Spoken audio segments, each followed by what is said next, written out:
Қайырлы күн, құрметті көрермендер. Бүгін сіздермен осындай өте дәмді болып шығатын, әрі оңай тез дайын болатын пирогтың рецептісімен бөліспекпін. Көріп тұрғандарыңыздай өте жұмсақ, әрі дәмді болып шығады.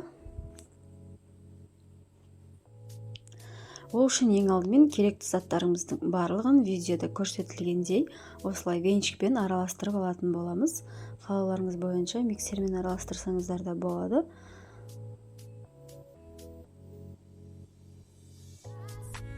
Негізінде миксерді аса қатты қажет етпейді, осылай венчикпен араластыра берсеңіздер де болады.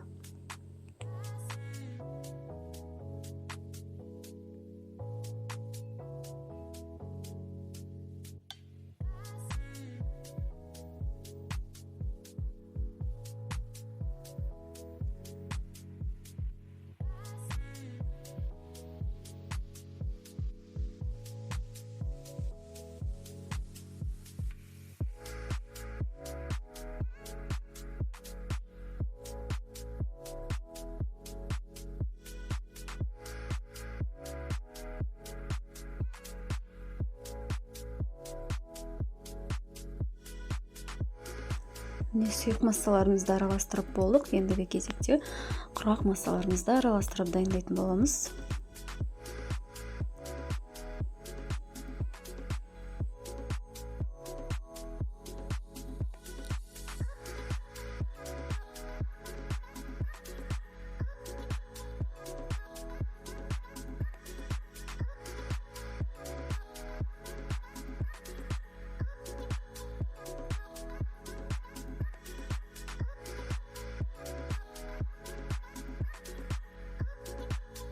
Какаоны міндетті түрде осылай електен өткізіп жіберіңіз, өйткені какаоның түйіршіктері көп болады, және ол қамырға түскен кезде түйіршік болып қалуы мүмкін.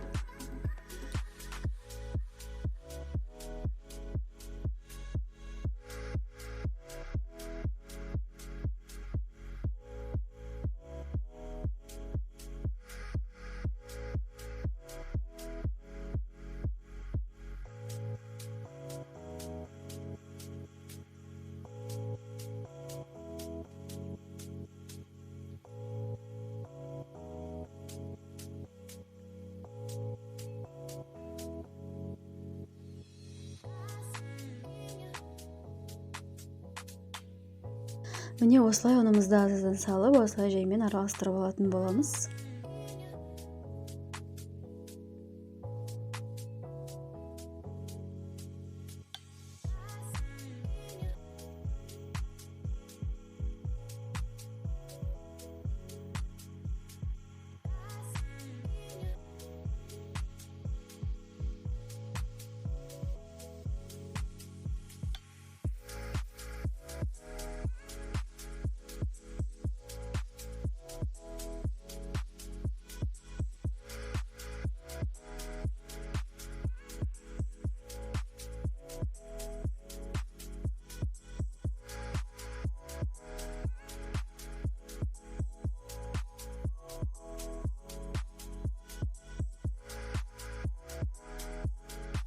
Міне видеода көріп тұрғандарыңыздай осындай қоюлықтағы масса шығу керек.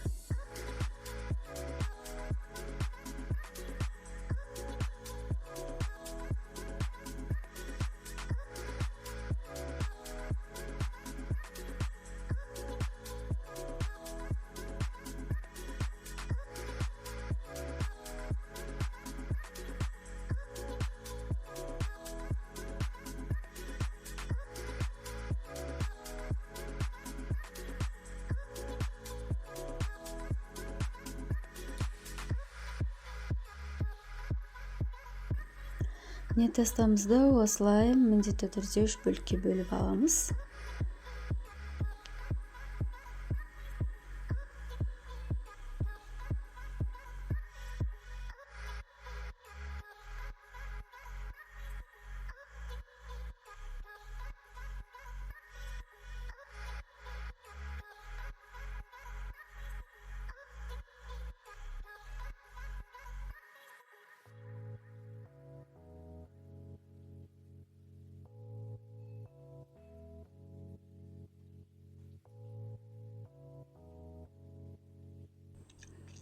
міне осылай кальцоны қойып шайып пісіріп алатын боламыз. Егер кальцо болмаса, листтің өзіне пісіре берсеңіздер де болады.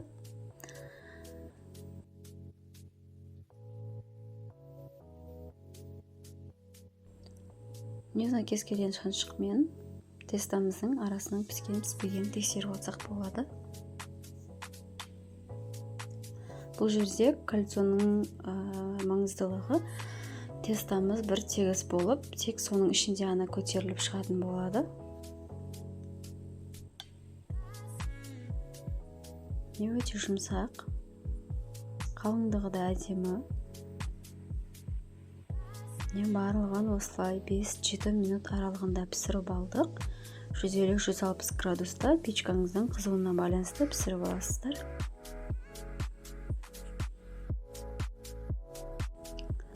Корждарымыз суып дайын болғанша кремін дайындайтын боламыз.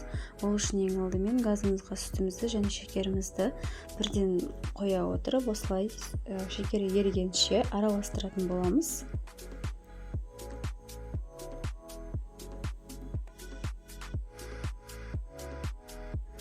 Кішкене аз уақыттан соң астын жай отқа қоямыз.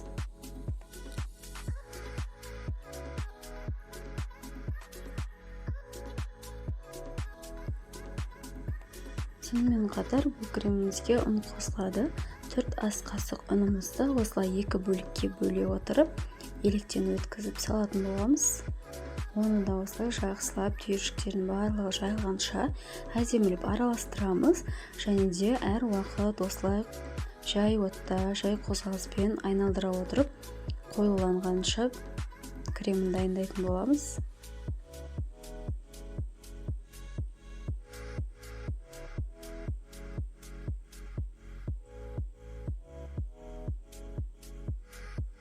Мен екінші жартысында салдық ұнның.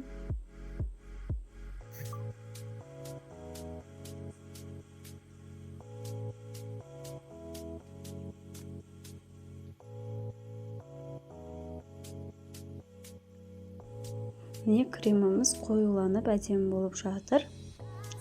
Осылай жай отта қозғап, қарап тұратын боламыз.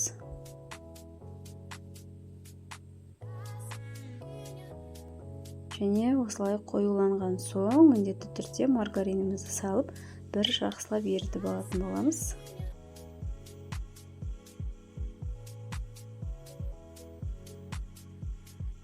Міне осымен креміміз дайын.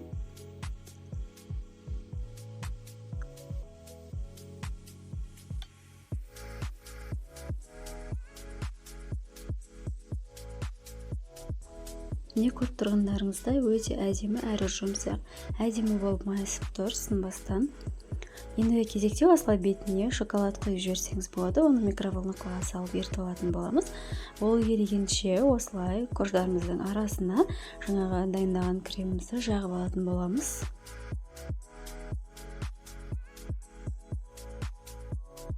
Кремді осылай ыстық күйінде жаға берсеңіздер болады. Міне шоколадымыз еріп дайын болды. Бұны осылай жақсылап араластырып қойып қоятын боламыз. Міне осылай тез кремімізді жағып аламыз.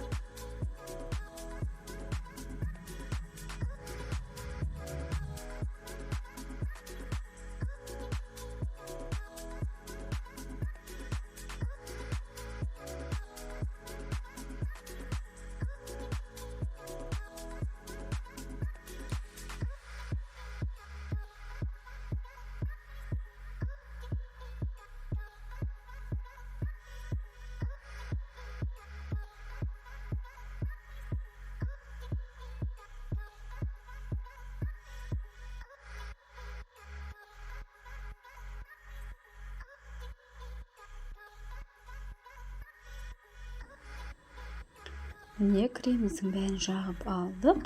Енді кезек бізде шоколадымызды бетіне құятын боламыз.